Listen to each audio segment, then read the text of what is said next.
Assalamualaikum warahmatullahi wabarakatuh. Selamat siang, malam, sore semuanya.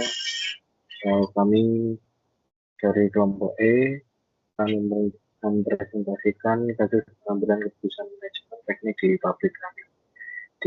Disusun oleh yang pertama dari Surin Santoso dengan NIM 2023 yang kedua Sius Benikola dengan NIM 2023 yang ketiga Rahmawati 2023 dan mata kuliah manajemen teknik.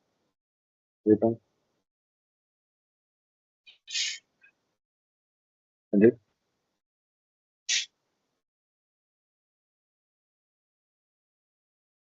Nah, di sini kita akan menjelaskan apa saja maka terdapat daftar isi.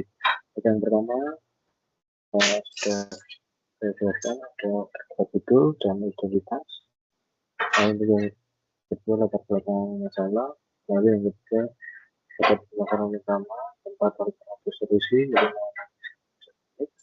karena contoh tabel metode sederhana, keputusan yang diambil, 8 dan hasil, kemudian pembelajaran dan pembelajaran dari kesimpulan.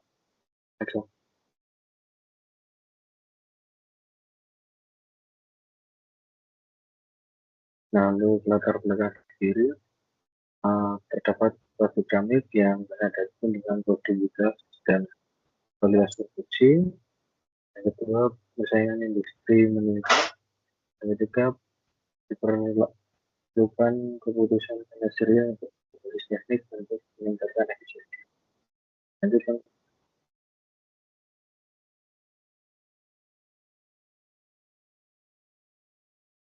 dan untuk permasalahan utamanya dengan pertama adalah mesin produksi yang rusak dapat menimbulkan downtime yang sangat tinggi. Lalu yang kedua, kualitas produk tidak stabil. Yang ketiga, tenaga kerja kurang terlatih menggunakan teknologi terbaru. Yang keempat, persaingan harga dari pabrik lain yang lebih efisien. Nah, untuk selanjutnya akan dijelaskan oleh teman saya, Bang Francis Peninggolan. Baik, terima kasih Mas Hilarius. Selanjutnya kita beralih ke alternatif solusi. Alternatif solusi dari permasalahan yang telah dipaparkan oleh Mas Hilarius tadi. Yang pertama itu penggantian mesin produksi. Nah, apa saja poin-poin yang harus diperhatikan jika melakukan penggantian mesin produksi? Investasi awal yang besar, artinya perusahaan harus mengeluarkan dana yang signifikan untuk membeli mesin baru. Ini bisa menjadi tantangan finansial jangka pendek. Kemudian, poin kedua, efisiensi dan kualitas lebih baik. Nah, itulah sisi positifnya. Mesin baru biasanya lebih modern, otomatis, dan presisi sehingga dapat meningkatkan produktivitas serta menurunkan defect rate. Nah, kemudian alternatif solusi yang kedua, perawatan preventif intensif. Nah, dengan melakukan perawatan preventif intensif ini biayanya lebih rendah jika dibandingkan dengan mengganti mesin produksi. Nah, tapi harus dilakukan pemeliharaan terjadwal sehingga biayanya jauh lebih murah. Kemudian poin yang kedua yang perlu diperhatikan yaitu tidak menyelesaikan semua masalah. Nah, perawatan hanya memperpanjang umur mesin lama, namun tidak menghilangkan keterbatasan teknologi yang usang. Sehingga ini adalah solusi jangka pendek. Kemudian, poin ketiga, alternatif solusi yang ketiga itu outsourcing produk tertentu. Nah, dengan melakukan outsourcing produk tertentu, maka fokus pada produk unggulan. Dengan menyerahkan sebagian produksi ke pihak luar, perusahaan bisa lebih fokus pada produk inti yang memiliki nilai tambah tinggi. Kemudian, potensi kehilangan kendali mutu. Nah, risikonya jika dipercayakan kepada outsourcing, yaitu turunnya kontrol kualitas karena proses produksi dilakukan di luar sistem perusahaan. Nah, baik, slide selanjutnya yaitu analisis keputusan teknik. Nah, Nah, dalam mengambil keputusan strategis, diperlukan pendekatan kuantitatif dan sistematis. 3 metode utama yang disebutkan ini yaitu analisis biaya manfaat, atau cost benefit analysis, membandingkan total biaya dan manfaat dari setiap alternatif untuk mengetahui apakah manfaat jangka panjang cukup besar dibandingkan investasinya. Kemudian decision tree atau pohon keputusan, visualisasi dari berbagai pilihan keputusan dan kemungkinan hasilnya, termasuk risikonya, untuk membantu dalam memilih jalur yang optimal. Kemudian analisis nilai sekarang bersih atau NPV atau Net Present Value. Menghitung nilai bersih proyek saat ini dengan memperhitungkan nilai waktu dari uang. NPV positif menunjukkan proyek layak secara finansial. Nah, contoh tabel metode sederhana. Nah, di sini alternatif mesin baru investasi awalnya 2 miliar rupiah, efisiensi tinggi, payback periodenya 3 tahun. Artinya si mesin baru ini akan balik modal di investasi awalnya tadi selama 3 tahun. Nah, NPV-nya positif. Nah, kalau perawatan, dengan melakukan perawatan, investasi awalnya 200 juta rupiah, lebih murah daripada pengganti mesin baru, efisiensinya sedang, payback periodenya tidak ada karena langsung dirasakan pada saat itu juga ya, atau tidak ada penggantian. Kemudian NPV-nya rendah. Kemudian alternatif yang ketiga tadi yaitu outsource dengan mempercayakan kepada vendor atau pihak ketiga gitu. Investasi awalnya contohnya 100 juta untuk produksi saat itu, efisiensi sangat tinggi, namun di payback periodenya tidak ada ya, dan NPV-nya negatif. Mesin baru memerlukan dana besar namun punya efisiensi tinggi dan NPV positif, menunjukkan potensi pengembalian investasi yang baik.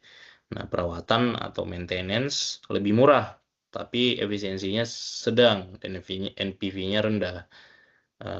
Jika menggunakan alternatif solusi outsource, investasi paling rendah, tapi meskipun efisiensi tinggi, NPV-nya negatif, menandakan kemungkinan kerugian atau kurang layak secara finansial. Kemudian, bagaimana keputusan yang diambil? Nah, setelah menganalisis semua alternatif solusi tadi, maka diputuskan bahwa 1. Mengganti mesin utama dengan teknologi baru. Nah, didasarkan pada efisiensi tinggi dan NPV positif, meskipun investasi awalnya sangat besar. Kemudian, keputusan yang lain yang diambil yaitu jadwal pelatihan untuk operator. Nah, karena mesinnya baru, teknologi baru, maka perlu dilakukan pelatihan atau refreshment terhadap operator yang akan mengoperasikan peralatan tersebut. Nah, mesin baru butuh keterampilan baru, pelatihan penting untuk memastikan operator mampu mengoperasikan mesin secara optimal. Kemudian sistem monitoring kualitas secara otomatis. Dengan otomatisasi, kontrol mutu bisa dilakukan secara real time dan lebih akurat, mengurangi cacat produksi.